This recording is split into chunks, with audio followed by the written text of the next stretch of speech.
바벨론의 포로로 끌려갔던 유대인들이 70년의 시간이 찾아 페르시아 왕 고레스 왕에 의해서 유다로 돌아가도 좋다라는 칙령을 듣게 됩니다.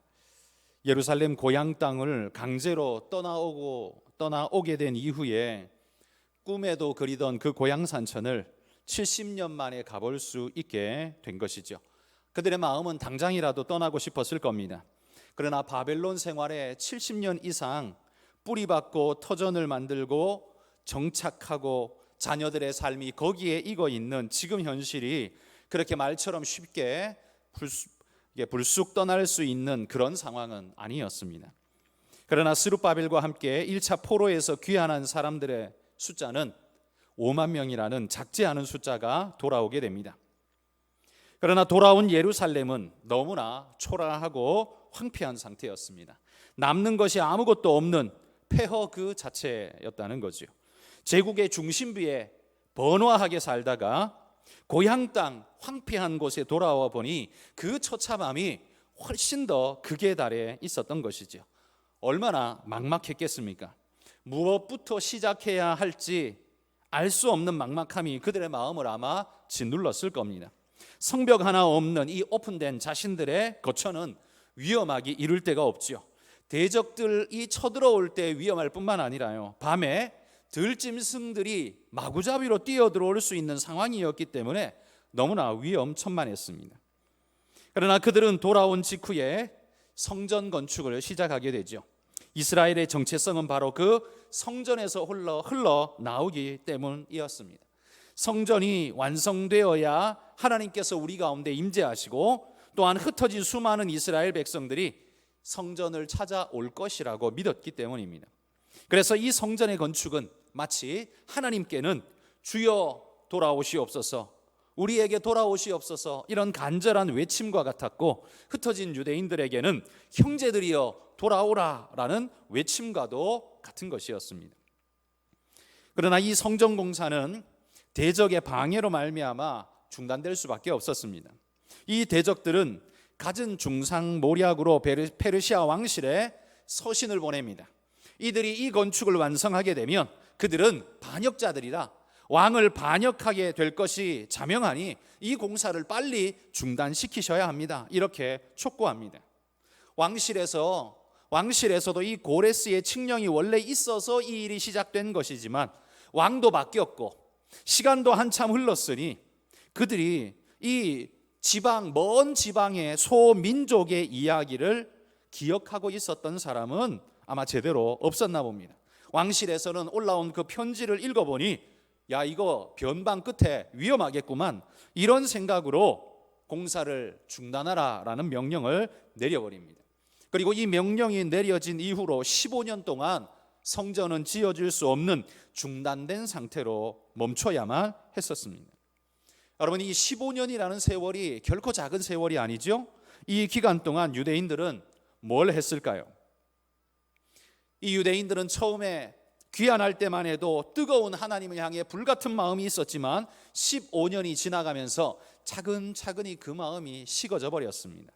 성전에 대한 생각은 차츰 식어지고 개인의 집과 논밭을 개간하는 농사짓는 일, 한마디로 말해서 먹고 사는 일에 몰두하게 되어버렸습니다. 척박한 환경이니 여러분, 손가야 할 일이 얼마나 많았겠습니까? 그러니 그들은 성전에 대해서는 금방 잊어버리고 마음이 관심이 싸늘하게 식어져 버렸습니다. 그렇게 15년이나 흘러버렸습니다. 근데 그러던 어느 날 하나님께서 오늘 본문에 보면 선지자 학개에게 임하셔서 말씀하셨습니다. 11절까지의 내용이 바로 하나님의 말씀인데요, 하나님이 학개를 통해서 선포하신 말씀입니다. 그 말씀을 정리해보자면 세 가지의 하나님 말씀을 하고 계십니다. 첫 번째 말씀은 성전이 이렇게 황폐하였거늘 너희가 이때에 판벽한 집에 거하는 것이 옳으냐, 이렇게 선포합니다. 물론 그들이 공사를 짓기 싫어서, 성전을 짓기 싫어서 안 한 건 아니죠. 제국의 황제의 칙령이니 어떻게 그걸 거부할 수가 있겠습니까? 그러나 그거보다 지금 더 큰 문제가 뭐냐 하면 그건 그들 마음속에 뜨겁게 타오르던 성전이 이미 싸늘하게 식어서 마음속에서 사라져 버렸다는 겁니다.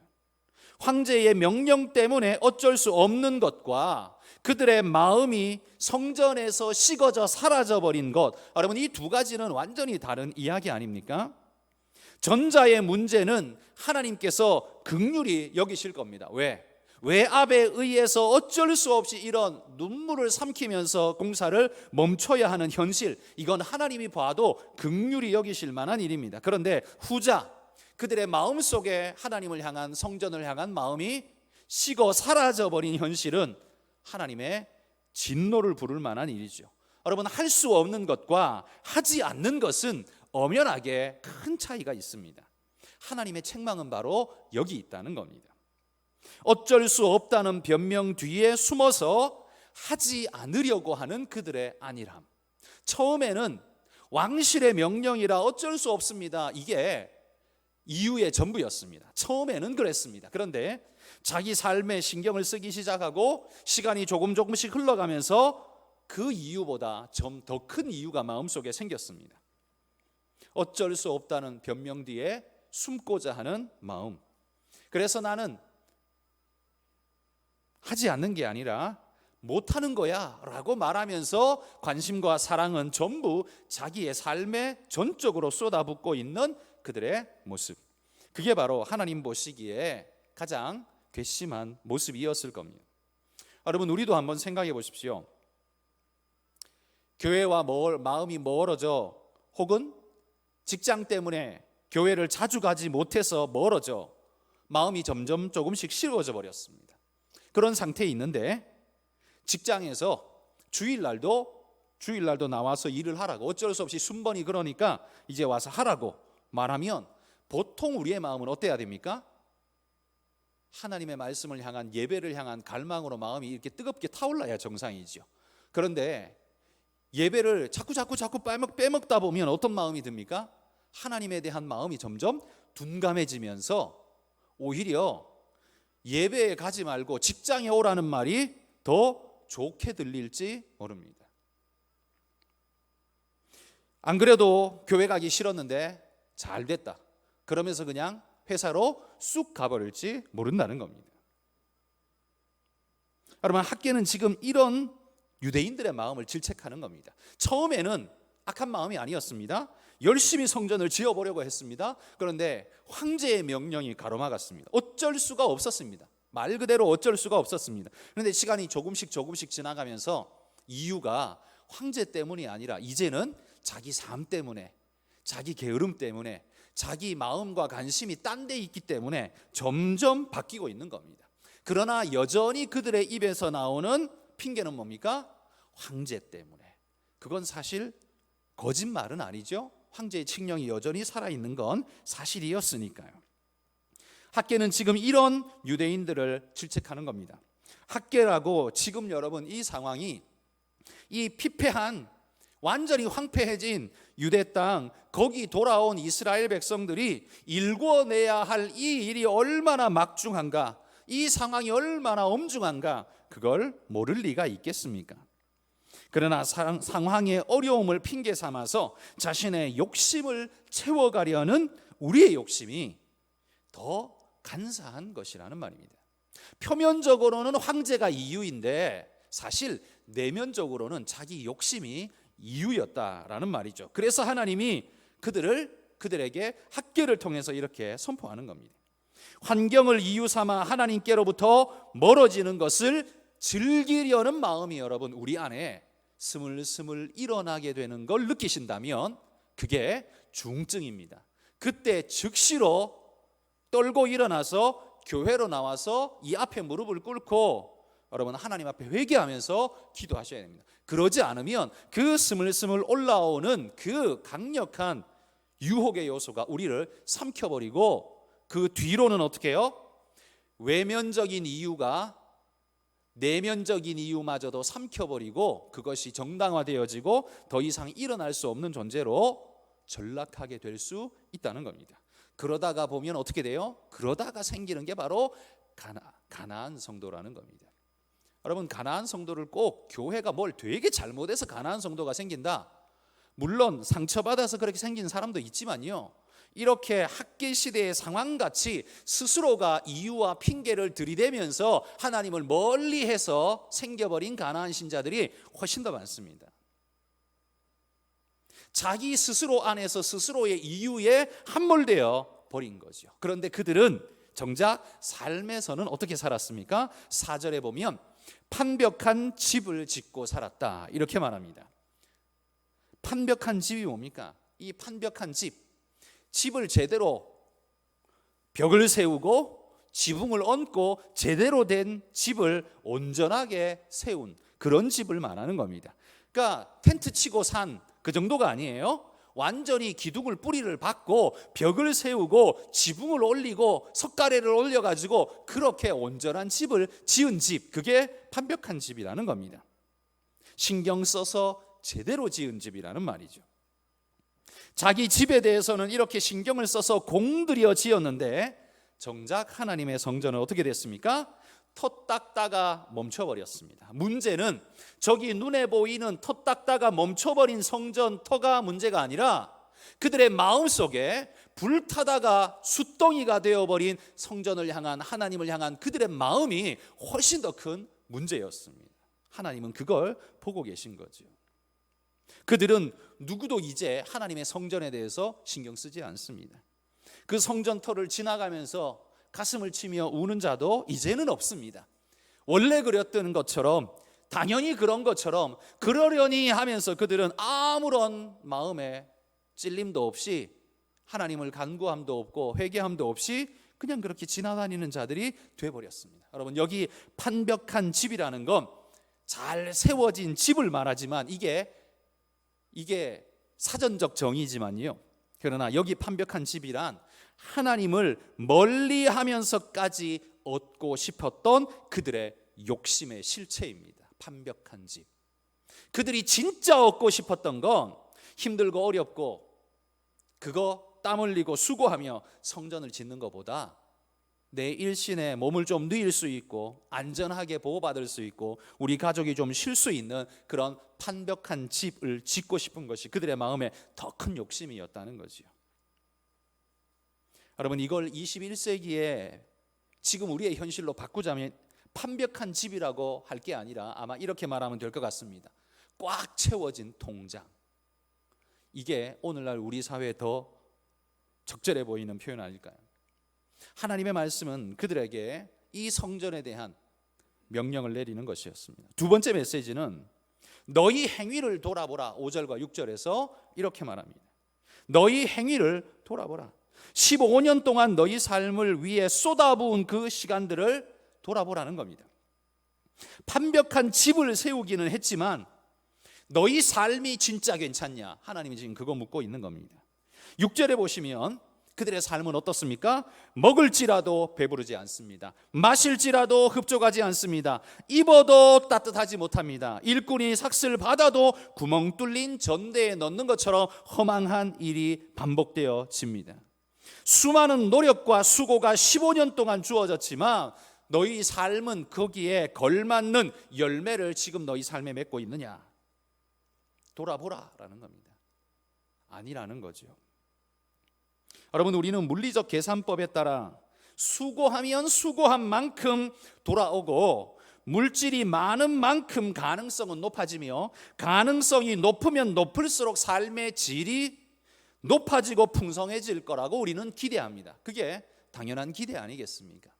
그게 인간적으로 생각할 수 있는 당연한 기대입니다. 그래서 물질적 풍요가 우리 삶의 행복으로 가는 지름길이 될 수 있다라고 우리는 생각합니다. 근데 그게 될 수 있다가 나중에는 지름길이다 혹은 나중에는 행복 자체이다까지 가버리죠. 그래서 우리는 미친 듯이 물질을 모으는데 혈안이 됩니다. 그런데 여러분, 우리가 물질을 많이 모으면 정말 과거보다 더 행복합니까? 4,500만 원 버는 오늘 우리는 100만 원 벌던 우리의 부모님 때보다 진짜 더 행복합니까? 3000cc 차를 타고 다니는 우리는 자전거 타며 출퇴근하시던 우리 부모님보다 더 행복합니까? 물리적으로는 더 행복해야 정상 아닐까요? 월급으로 따지자면 뭐 4-5배가 많아졌고, 자동차나 집이나 환경으로 놓고 보자면 비교도 할 수 없을 만큼 엄청나게 좋아졌는데, 그러니 당연히 더 행복해져야죠. 그런데 우리 삶을 돌아보십시오. 오늘 이 시대에 살아가고 있는 모든 이 시대 대한민국 사람들은 스스로가 만족하며 사는가? 대한민국에 만족하며 사는 사람이 몇 명 있을까요? 물어보면 다 불만족으로 살아갈 겁니다. 왜? 늘 비교는 자기보다 더 많이 버는 사람, 자기보다 더 잘난 사람, 자기보다 더 높은 사람이 늘 비교의 대상이 되니까 대한민국을 살아가는 모든 사람들은 하나같이 다 불만족입니다. 다 불평이에요. 모두가 다 못 산다고, 아니라고, 이건 아니라고 이야기를 합니다. 그러나 정작 객관적으로 지구상에 살아있는 그 국민들 중에요, 대한민국은 도대체 몇 번째쯤 자리 잡을까요? 살기 좋은 나라로서 여러분 몇 번째쯤 자리 잡을까요? 우리 위로보다 우리 밑으로가 훨씬 더 많을 겁니다. 그럼에도 불구하고 우리는 여전히 만족하지를 못하고 늘 불평합니다. 왜? 우리에게는 하나님 떠난 판벽한 집이 아직 이루어지지 않았다라고 생각하고 그게 인생의 목적으로 삼고 판벽한 집을 짓고자 우리는 오늘도 열심히 그것 향해서 눈에 불을 켜고 달려가고 있기 때문입니다. 그래서 그런 우리를 향해 하나님이 말씀하시는 겁니다. 돌아보라. 네 전대에 수없이 쏟아부어 넣은 그 금은 보화들이 그 전대 안에 잘 챙겨져 있느냐? 네가 먹어도 배부르지 않고 마셔도 시원하지 않은 그 너의 삶이, 그게 네가 원하던 그게 판벽한 집에 네가 말하는 그 행복의 삶이냐? 하나님이 묻는 거지요. 돌아보라는 겁니다. 여러분, 우리도 사회적 정의 속에 있는 물질적 부가 우리에게 행복을 가져다 준다는 막연한 기대 속에서 오늘도 열심히 돈 많이 버는 것이야말로 우리의 행복의 잣대라고 생각하면서 오늘도 열심히 달려갑니다.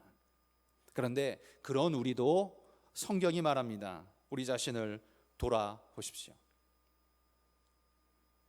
20년 전보다 훨씬 더 많이 벌고 있는 오늘 이 시대 우리는 20년 전보다 행복의 지수가 훨씬 더 높아야 정상인데 정말 높습니까? 나는 정말 그렇습니까? 여러분, 사람이 행복한 것은 물질의 많음이 아니라 은혜의 많음에 있습니다. 하나님의 은혜, 그 은혜를 은혜로 알고 감사할 줄 아는 마음, 여러분 그게 있어야 행복한 거지 물질만 많이 쌓아놓는다고 절대로 행복하지 않습니다. 오히려 물질이 좀 모자라도 모자란 그것을 감사할 줄 알고 사는 사람은 판벽한 집을 짓고 살아가는 사람보다 훨씬 더 행복한 겁니다. 그러므로 여러분, 오늘 하나님이 우리에게 하시는 말씀을 들으십시오. 내 삶을 돌아보라는 하나님 말씀을 진짜 돌아보십시오. 내 통장의 액수를 돌아보지 말고 내 삶의 충성도, 하나님 앞에서의 충성도, 감사지수, 하나님 앞에서의 은혜에 흠뻑 젖은 그 성령의 은혜 지수를 한번 돌아보십시오. 물리적으로, 물질적으로는 너무나 좋아졌는데 내 영혼은 메마르고 내 입술은 늘 불평이고 내 상황은 늘 좋지 못한 것 같은 이런 상황이 혹시 나를 집어삼키고 있지는 않은지 오늘 말씀처럼 돌아보라. 여러분, 이 말씀을 마음에 우리가 새길 수 있기를 바랍니다. 세 번째 하나님 말씀은 이겁니다. 8절에 보면 나무를 가져다가 성전을 건축하라 이렇게 명령합니다. 8절에 너희는 산에 올라가서 나무를 가져다가 성전을 건축하라. 성전을 지을 때 뭘로 지으란 거예요? 나무로 지으라는 거죠. 물론 그 당시 건축물은 다 나무로 짓고 흙으로 이겨 발랐습니다. 그런데 이건 무엇과 비교가 되냐면 사실 이건 일반적인 평범한 건물과 비교하는 게 아니라요, 솔로몬의 성전과 지금 비교하는 겁니다. 해보십시오. 솔로몬의 성전은 뭘로 지었습니까? 백향목으로 짓고요, 거기다가 무슨 칠을 했어요? 금칠을 했습니다. 성전 산 꼭대기에 성전이 탁 서 있습니다. 그런데 그게 금칠이 되어 있습니다. 여러분, 아침에 해가 딱 떠올라서 빛이 쫙 비쳐서 그 성전을 탁 때릴 때 어떤 일이 일어날까 보십시오. 그 아침 햇빛이 성전에 반짝 부서져 나갈 때 마치 태양이 하늘에서 땅에 내려와 앉아 있는 것 같은 그런 상황 아니겠습니까? 이거야말로 얼마나 영광스러운 일입니까? 보기만 해도 감격스럽고 굉장히 영광스러웠을 겁니다.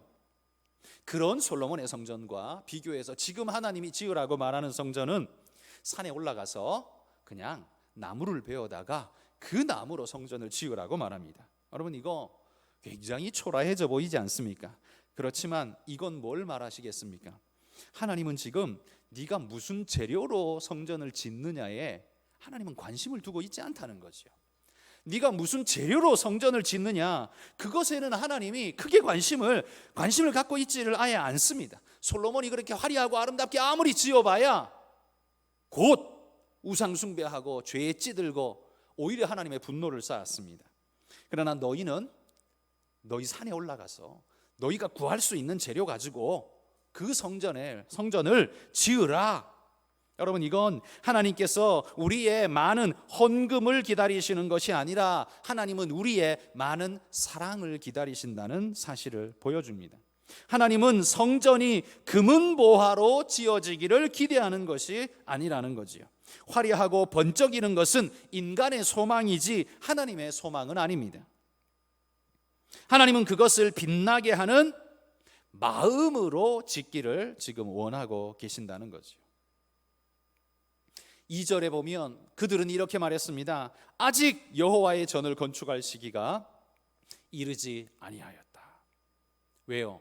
우리 삶은 아직 너무 바쁘고 우리 집은 아직 제대로 지어져 있지 못하고, 그 다음에 황제는 아직 칙령을 거두지 않았고, 우리 손에는 가지고 있는 게 아무것도 없고, 그러니 여호와의 전을 건축할 시기가 이르지 않았다. 이렇게 그들은 말했습니다. 그러나 오늘 학계는 이렇게 말합니다. 그건 시기가 안 된 게 아니라 마음이 없는 것이라고요. 그러므로 여러분, 성전 건축은 땅에서 시작하는 게 아니라 성도의 마음에서 시작하는 겁니다. 진짜 성전이 되려면 어떤 재료를 쓰느냐가 아니라 어떤 마음을 쓰느냐, 그게 진짜 성전을 짓는 것이라는 거죠.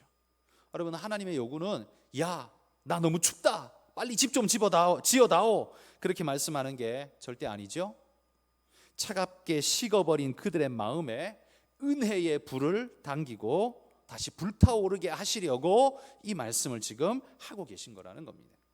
그러니 오늘 1장 전반부에 나오는 이 말씀은 하나님이 그들에게 하시는 세 가지의 메시지였습니다. 자, 그런데 이 학계를 통해 하나님이 이 세 가지의 말씀을 부어주셨을 때 이스라엘은 어떻게 반응했는가? 그게 12절부터 15절에 나오는 내용입니다. 그들은 어떻게 반응했습니까? 12절 중반에 보시면 첫 번째, 모든 백성이 그들의 하나님 여호와의 목소리와 선지자 학계의 말을 들었으니, 이렇게 말합니다. 이스라엘 백성들은요, 하나님의 말씀을 들었습니다.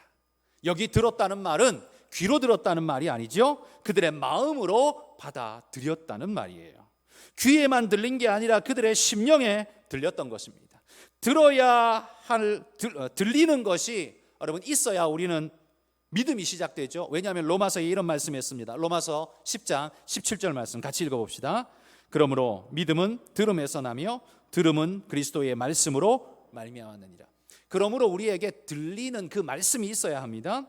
믿음은 들을 때 탄생합니다. 귀가 아니라 마음의 말이죠. 하나님의 말씀이 우리 귀를 뚫고 마음에 들어와 박힐 때, 그때 생명의 씨앗이 발아되기 시작합니다.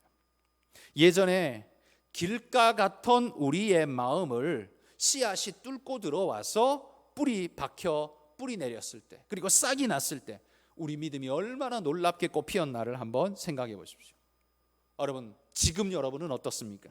지금 학계 선지자를 통해 말씀하고 있는 이 이스라엘의 현실처럼 오늘 지금 나는 하나님의 말씀을 지금 잘 듣고 있는가 돌아보십시오. 하나님의 말씀이 들리십니까? 귀가 아닌 마음으로 들리십니까? 그래서 내 마음이 움직이기 시작하십니까?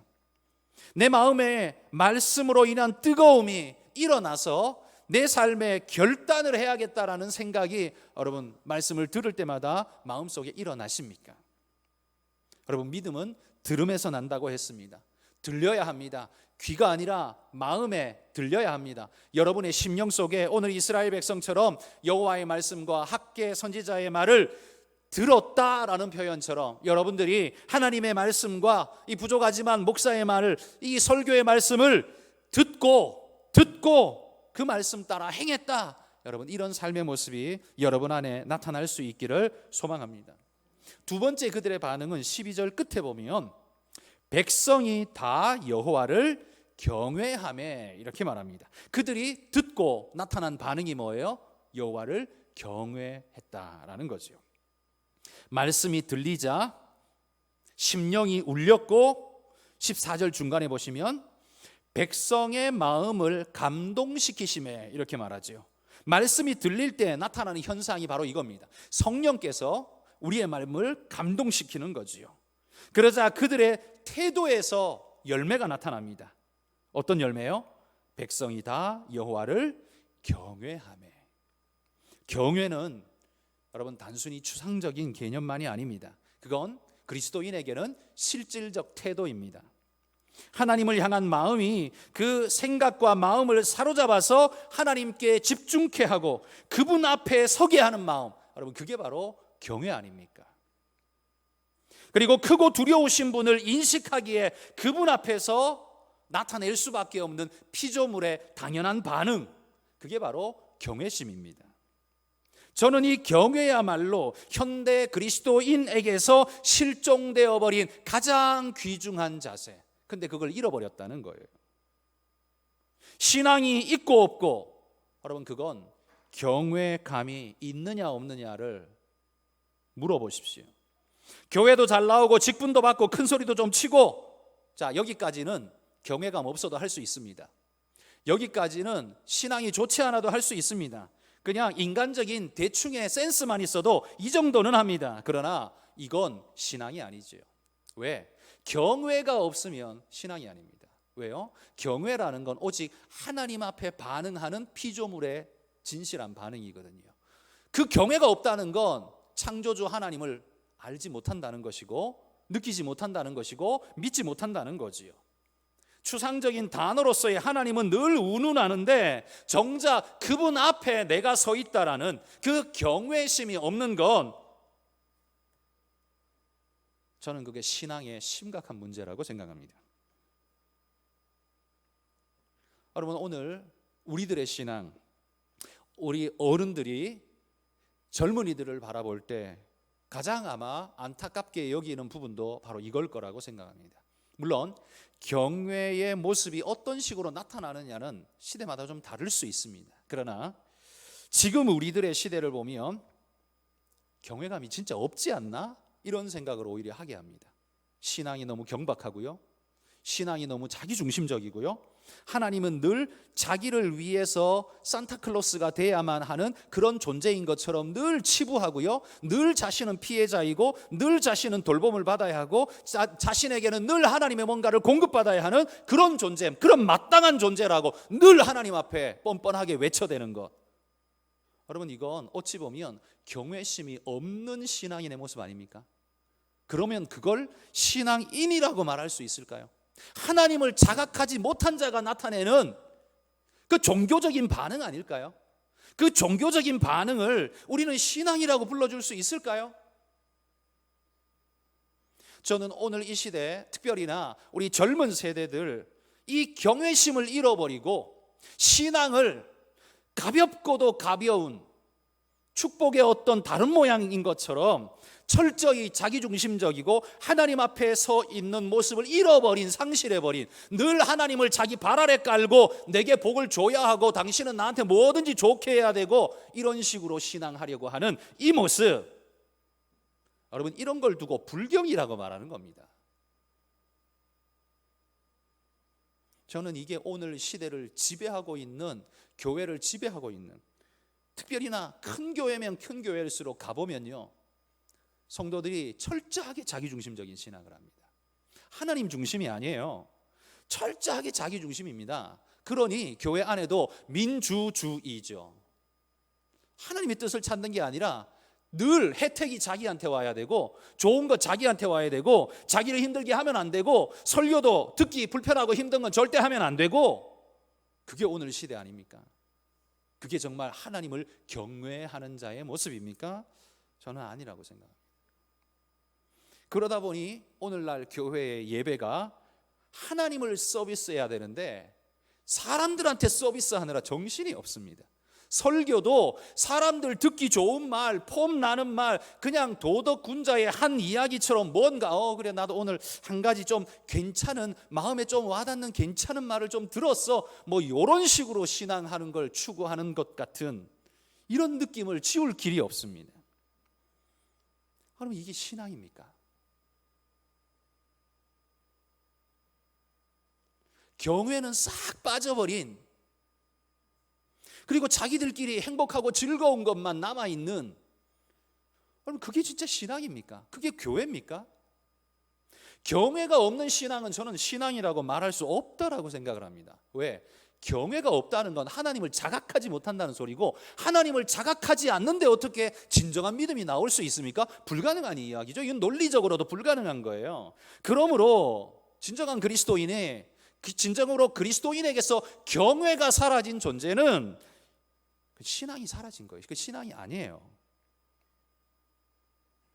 종교란에 기독교라고 쓸 수도 있고 주일날 양복 빼입고 교회는 올 수 있지만 그 사람의 삶의 태도에서 하나님을 향한 경외가 보이지 않는다면 그건 심각한 것이죠.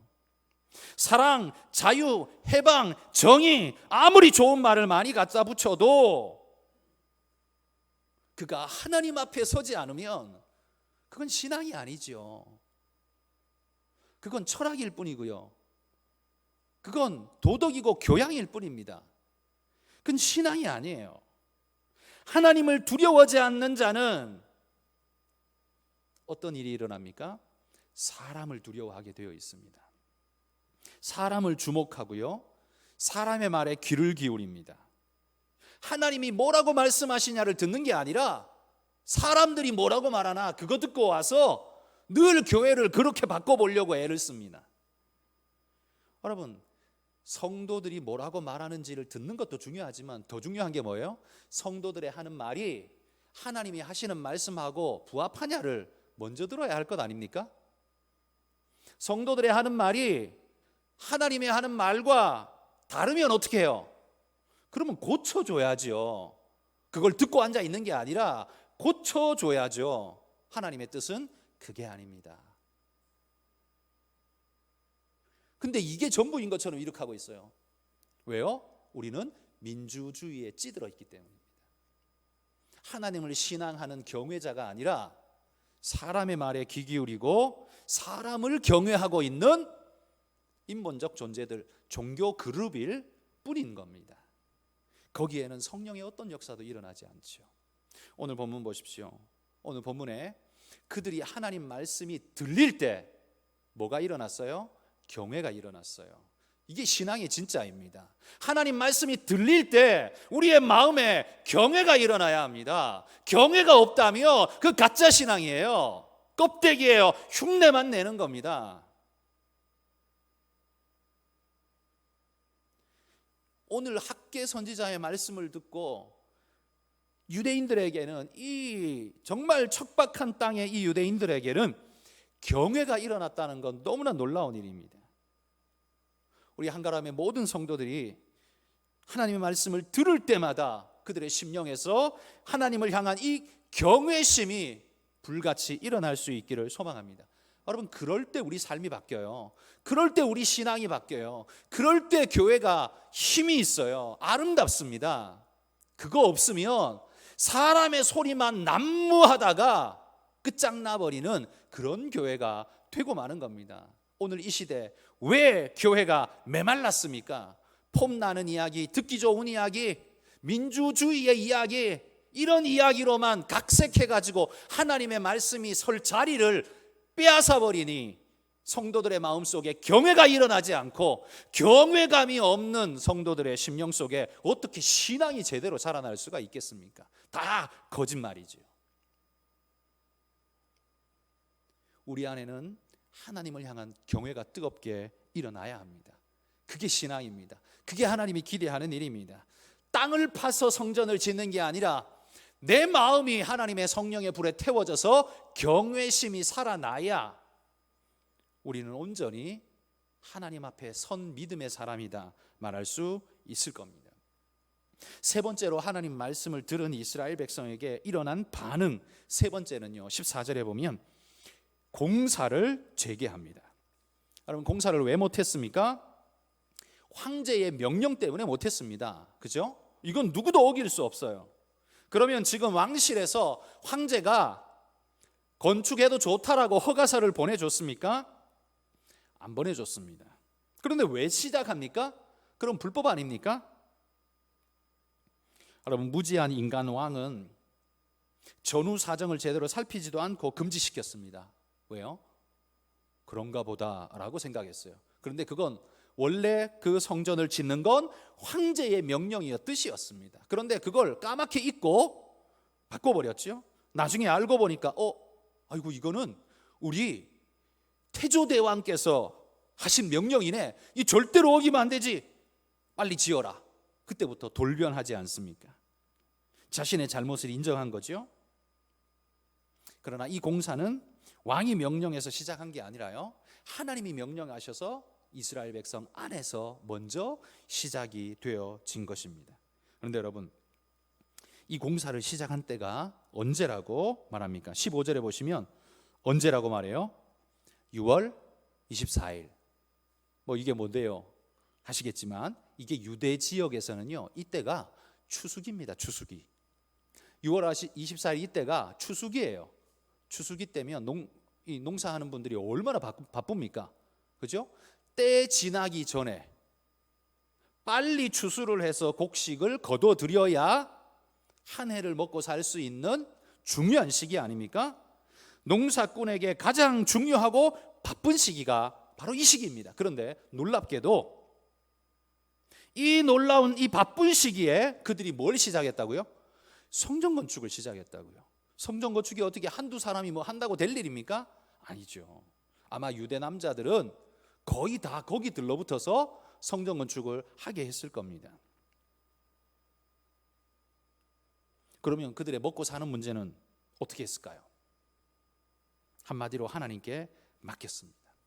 추수를 전혀 안 한 건 아닐 겁니다. 제가 생각할 때 아마도 남자들은 성전 공사를 하고 여자들은 추수를 했을 수 있고요.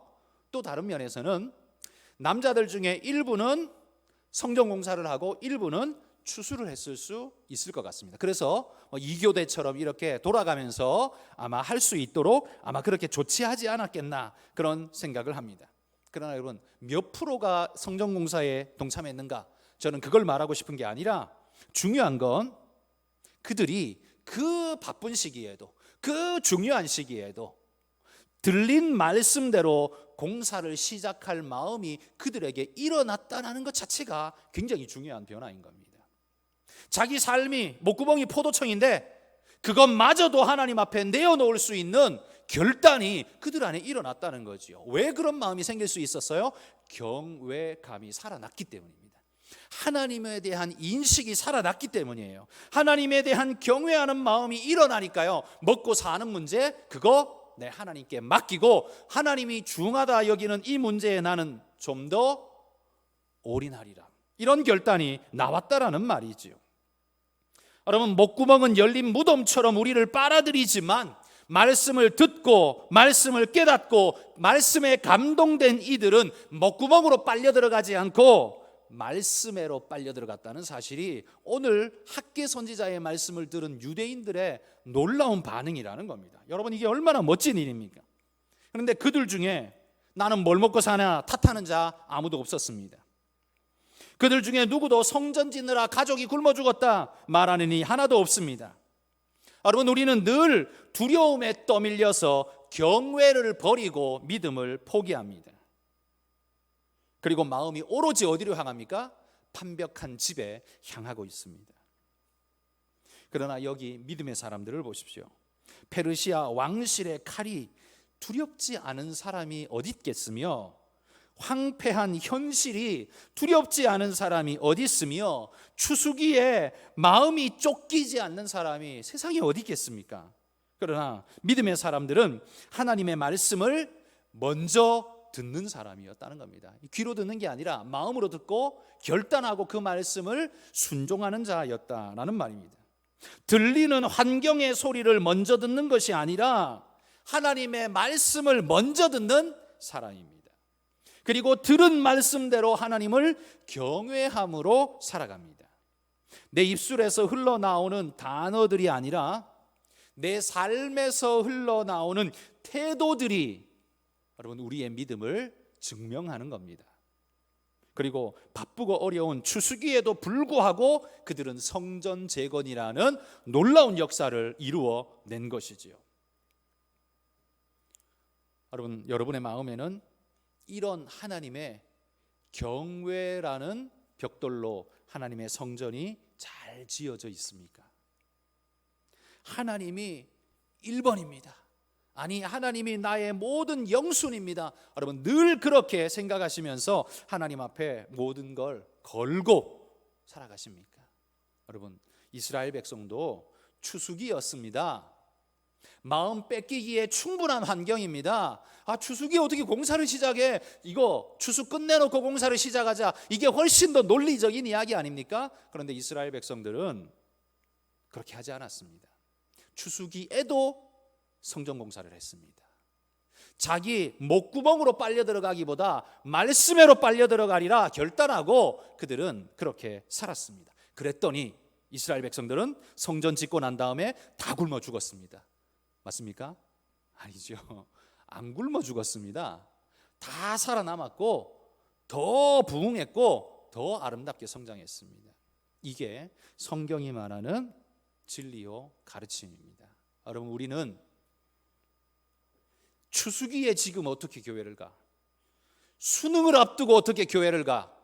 진급을 앞두고 어떻게 내가 그렇게 해? 왜 못합니까? 이스라엘 백성도 했는데. 목구멍이 포도청이라고 끌려다니지 말고 하나님의 말씀으로 끌려가는, 그리고 그분의 말씀만이 내 생명의 주인이라는 사실을 잊지 말고 여러분 그렇게 주님을 진정으로 경외하는 마음으로 주님 따라 살아가시는 우리 모든 성도들이 되시기를 주의 이름으로 축복합니다.